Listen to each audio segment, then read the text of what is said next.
Hello, BookTube, and welcome back to these Irish Stew videos where I talk about a bunch of subjects in addition to just books. It's a lot of fun for me to do, and a lot of you seem to enjoy it as well, so I thought we'd go through it in the usual way.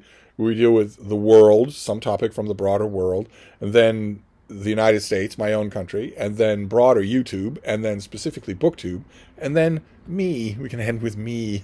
And the big subject on the world stage is this alleged ceasefire in Gaza. And the reason I'm not going to dwell on it is because I don't believe it. The two people involved, the two main people involved, the leader of Israel and the leader of the United States, are inveterate liars. Both of them are. It is just too soon for me to figure out the angle. I know that when Donald Trump is involved, one angle will be money. But I'm going to wait on that because I don't think anybody really knows what this is. I do not think there's any chance that the Netanyahu government is going to stop killing Palestinians. I don't think there's any chance of that. And I know for a fact there is no chance whatsoever that Donald Trump cares about peace in the Middle East or anywhere else. He doesn't care about anything at all about himself, and he literally, these days, he literally never speaks without what he is saying being a lie. Literally never, which I have never seen before. I have seen deceitful politicians my whole life. I have known presidents that lied a lot, known of them, that lied a lot. I've known people who lied a lot. I've never seen anything like this before. He literally never speaks without lying. Literally nothing that he says is true. Some way, in some way, on some level, some aspect of everything that comes out of his mouth is a lie. So I don't know what to make of this subject. I'd much rather for the world subject. I'll come back to this Gaza peace plan or whatnot. But I'd much rather talk about something happier. There was a literary festival in England, and Queen Camilla was at the literary festival. Salman Rushdie went. A large chunk of the literary festival was to honor the memory of the late Jilly Cooper, who has been honored in a way that she would have loved. I don't know if anyone ever actually made her aware of it, but she would have loved how prominent a figure she has been for years now in Garb August, Criminali's event in August where we read trash, good, fun trash. Jilly Cooper spent her entire life writing good, fun trash, some of the best of it that anyone has ever written. And I think she would have loved that. I don't think she would have been one of those writers who would have taken umbrage at her stuff being called trash. She was praised at this literary event. Salman Rushdie was there and praised her. I think he would very much take umbrage if somebody called his writing trash. They wrote very different kinds of things. I get the impression that Salman Rushdie probably enjoyed a Jilly Cooper novel from time to time. I know I have.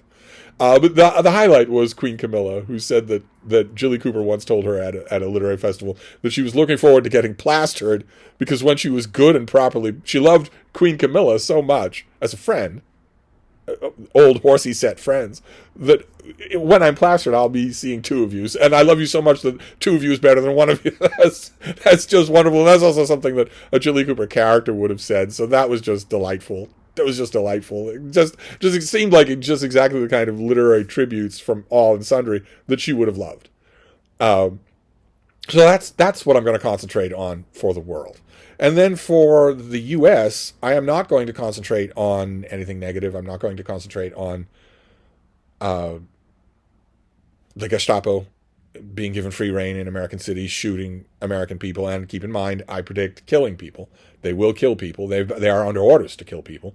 And as many bad apples as there are in this group, we don't know who these people are. We have no idea if they've ever been through any kind of training. As many bad apples as there are, one of them will do it.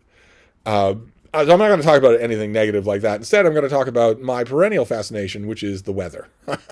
Because in addition to that huge storm that I mentioned that is moving its way through the middle of the country, there is a storm, a tight little knot of a storm coming up the eastern seacoast.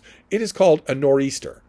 That is an abbreviation for northeaster, as a particular kind of storm and also a particular kind of psychoses in New England. Because you can get a New Englander talking about any subject in the world at all. How are the Patriots doing? How are the Red Sox doing? Can you believe the taxes? Can you believe these dumb politicians? Can you believe that object in the sky that's about to hit the earth and wipe out all life? You can get them talking about any subject in the world. And all you have to do is mention the word nor'easter, and suddenly they are all locked in. That is absolutely true. We take our nor'easters seriously, and there is a nor'easter headed for New England tomorrow and the next day. Typically, New Englanders in the past used to freeze up and lock on to nor'easter because it was usually a word associated with winter, and it usually meant snow. Usually what it meant, a nor'easter meant that a system generating a lot of snow was going to come to a certain area and park there and just keep battering the area until it ran out of strength. This is an autumn nor'easter, so it will be rain. But it is still the U.S. subject that's on my mind. Every single New Englander of a certain age is constantly refreshing the weather reports to see what the latest is, all the latest news and whatnot. The very outer edges of that nor'easter are here in Boston now. It is a thickly cloudy day. There was a hint of sunlight in the sky about 2 hours ago, but that's gone and that won't be back. So it'll be cloudy all day today. It'll be cloudy all night tonight. I think it will probably be cloudy for most of the day tomorrow, Sunday, and then the skies will open up and it will rain for a long time. So well, not a long time, but it'll rain heavy for a day, I'll bet. So that's the U.S. And then we go to YouTube. We can go to general YouTube. There's a channel that I watch. It's called Fight for Truth. Keep in mind, I watch a lot of YouTube, a lot of it. So if I mention that I watch a channel, don't infer from that I endorse the channel. Right? I watch a lot of channels that I don't endorse. I watch a lot of things from all across the whole world of ideas, whether I agree with them or not, whether I'd ever do them or not. I watch woodworking channels. I've never woodworked in my life and never will. And if you'd asked me before YouTube if I found woodworking to be an interesting subject, I'd have said no, that it's boring. But you get a woodworking expert that knows exactly what he's doing. He positions a camera in his workroom and just talks me through a procedure. I find it fascinating. So just keep that in mind, because I don't endorse the channel Fight for Truth. The host, Colin, it did a video recently on whether or not Turning Point USA, the MAGA radicalization outfit that was headed by Charlie Kirk before his assassination, and is now headed by his widow, Erica Kirk. He did a video, Fight for Truth did a video on whether or not that institution was encouraging a kind of a new American religion, a kind of melding of politics and fundamentalist Christianity into a religion. And he fills this video with shots of the Charlie Kirk memorial service, if you want to call it that. I don't know what you would call that big tent revivalist thing that was done in the immediate aftermath of Charlie Kirk's assassination. It had neon lights and all sorts of fireworks. Everyone was introduced as a star. It didn't seem solemn or memorial at all. And it shared with American fundamentalist Christianity another key aspect that no one is talking about. You see pictures of the auditorium absolutely full of people, 500,000 people. But there's no mention of who made what money off that gathering. None of those people got in for free. I'd be willing to bet that event made a lot of money. And where did it go? And was it so heavily couched in Christianity because there is still this stupid fig leaf of legislation in the United States that if you are clothed at least a little in Christianity, you don't owe any money. You don't owe any taxes. It's long since time that whole rationale was dispensed with, because fundamentalist Christian churches openly preach politics every single day and twice on Sunday. But Fight for Truth was skeptical and was saying, well, no, there were some religious overtones in that memorial service, but that doesn't mean that Turning Point USA or MAGA or anything, the far right, wants that kind of merging of politics and religion. And I don't know this kid who does his channel. He doesn't appear on camera anymore. He used to for years. He doesn't do that anymore. I don't know why that is. There has to be a reason. And it can't be that he thinks that vanity is a sin, because they don't think that. But I don't know him, but nevertheless, he's either incredibly naive or he was simply lying when he said, no, there's not really anything of that going on, because that is the explicit end goal of the people who run this country. The explicit end goal of Project 2025 and Russell Vought and all these others is something called Seven Mountains Dominionism, which has never been closer to being a reality than it is right now in the United States. Seven Mountain Dominionism is Christian fascism. It is Sharia, only for Christianity.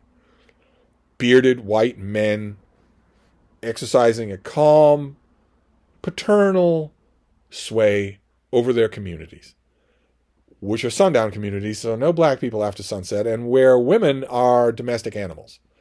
They make sandwiches. They keep the coffee warm. They don't screw up those things, or maybe just a little quick corrective. They don't ever abort their fetuses. They don't ever have any kind of health care that their husband doesn't ordain. They don't get educated. They can't vote. There's no need for that. They are on earth. They exist to be helpmeet of men. And if you're too plain or too old to be someone's direct helpmeet, well, we can still find a role for you in someone's household, but it won't be your own role. And all entertainment will be Christian, and no other entertainment will be allowed. Homosexuality will be outlawed. And, I'm kindly and I'm paternal and I've got a beard and I've got a paunch and I've got a corduroy jacket and I want you stoned to death at the end of town. I'm sorry. I mean, I guess maybe I would do something different, but the good word says you have to die. Sorry about that. It's not my morality. You're not arguing with me, as a booktuber actually said once upon a time on this subject. You're not arguing with me if you think that's barbaric. You're arguing with God. Isn't that convenient? What Fight for Truth knows perfectly well and would absolutely rapturously welcome, but seems to be denying in the video that I'll link for you, is Seven Mountains Dominionism. It is the goal of Project 2025. Project 2025 is not a political goal. It's not a political program in any way. It's a religious program. And Charlie Kirk was very much a part of it, would very much have liked to see that. Very much so. And so would everyone in the crowd, that 500,000 crowd at his, WWE memorial service. So watch the video and see what you make. I don't know what you'll think. But then that's all I have for general YouTube. I should have linked the woodworking channel instead. It might be more uplifting for a weekend. But then we can move on to BookTube. And for BookTube, two wonderful videos that I want to recommend, and I will link to them. One is by Karl Anderson, who talked about reading through life. That's the title of the video. And he starts out, the video is just him talking about some books that he's been reading. And I shouldn't say just, because it's wonderful to hear him do. Just totally wonderful to hear him do. Totally involving and natural. Smart without being off-putting. Insightful without being, look at me, ma. It's just that kind of talking about books. I can never hear enough of it. But he starts off the video by saying that he's been feeling sick lately. And I think that might be the inspiration for the title of the video. I think his video is about some of the books that he's reading. One of which, at least, strikes me as something that I would crawl over broken glass not to read. That is the way with him. Not only does he read usually books that I don't like at all, but he reads them in a way that I don't usually like. He is very much, what's the word? Usually when I talk about this distinction with someone like, for instance, Jack Edwards, I talk about it, the term I use is cheerleader. He's a cheerleader for literature. Jack Edwards is a cheerleader for literature. He's not a critic. That seems wrong to say with Eric because cheerleader seems vacuous. It seems like you're giving your approval ahead of time, and that's not true. If a book screws up, Eric is going to call it. I guess Jack Edwards fans will say this, he does the same thing, but I don't quite know what the distinction is that I'm drawing. But he doesn't view books as the enemy. He doesn't view books as the enemy. Think of that scene from The Siege of Helm's Deep in Peter Jackson's The Two Towers, where the orc towers are going up, and they're loaded with orcs. They're being hauled up to the walls. Now, most of those orcs are going to get zapped with arrows. Most of them are going to get hacked to pieces by Gimli. But for every 10 that get hacked or zapped off the tower, 2 are going to get onto the battlement and keep the fight going. As far as I'm concerned, I am a soldier of Helm's Deep, and those things coming up on ladders are new books. And I want nothing more than to pick off all the ones from the tower but I warmly embrace the 2 or 3 that get through. If that makes any sense at all. Oh no, I just now realized that my metaphor casts Eric as the leader of the orcs. The guy who goes, roar! Well, this isn't working well at all. I don't want to send him back to his sickbed. But you know what I mean. Some people are more on the optimistic side of literature. Let's see how things are wonderful. And some people are on the more assessing, more critical side of literature. It doesn't matter. Anyway, it doesn't matter. We're very different kinds of readers is what I mean. But the spirit of the video, that's something we share 100%. And I bet you share it too. Which is that almost no matter what, books are there to get you through. Almost no matter what. They are. I think Eric mentions in the video that when he was at his absolute lowest and was just a puddle of poo on the couch, all he could do was watch TV. But that otherwise books were right there, and that's wonderful. I haven't done a good job of explaining it, but you will love the video. And the other video is Shelly Swearingen, who made a stir on BookTube just the other day by making a video about why booktubers quit. Why do they tend to quit? Even after they've made a lot of videos, why do they do that? That was a really good video, and it caused a bunch of response videos, including mine. And she did her new video, the one today, is a compliment to why booktubers quit, which is how booktubers last. How can they avoid quitting? What are some of the tactics or strategies that you might employ in order to last as a booktuber? Wonderful stuff. Every bit as thought-provoking as the original video. I will link to both of these so that you can watch them and see for yourself. And then we come on to the subject of me. And when it comes to me, I am a citizen of the world. But nevertheless, when someone says the word nor'easter, bing, I also just fixate completely. So for me, that is the subject for me today, is this impending nor'easter. Which is certain, no matter what, it's going to underperform. It's not going to pan out to the thing that everybody's describing, because we live in a mostly drought world. So it's not going to be as bad as they're saying. But even so, it's certainly going to mean at least 4 or 5 attempts to take my baby Bean outside that don't really work, where it's raining, and she doesn't like that and won't go out in the rain. And as far as I can tell, does not need to urinate or defecate otherwise. So it used to be in the past when I had dogs that refused to go out in the rain, I would stand there on the doorstep and say, no, look, I'm right here with you. I don't have a raincoat on. I don't have an umbrella. I'm not trying to protect myself. We'll both be miserable together, but you have to go out because you need to do this and you won't do it inside. And I took that attitude with Frida for years, and I realized that she doesn't appear to need to go at all, ever. So now when she refuses, we just go back inside. I don't make her do anything at all. So I'm looking forward to that, and also, of course, the prospect of heavy rain, if heavy rain comes. The prospect of heavy rain is always enticing for a reader, because it's really pleasant to read for long stretches when it's pouring rain outside. So that's the me portion of the video, is me hoping that we do get a nice drenching nor'easter. We really need the rain. But anyway, that's it. That's your Irish stew video for today. I will wrap this up for now, and I will be back. Thank you, BookTube.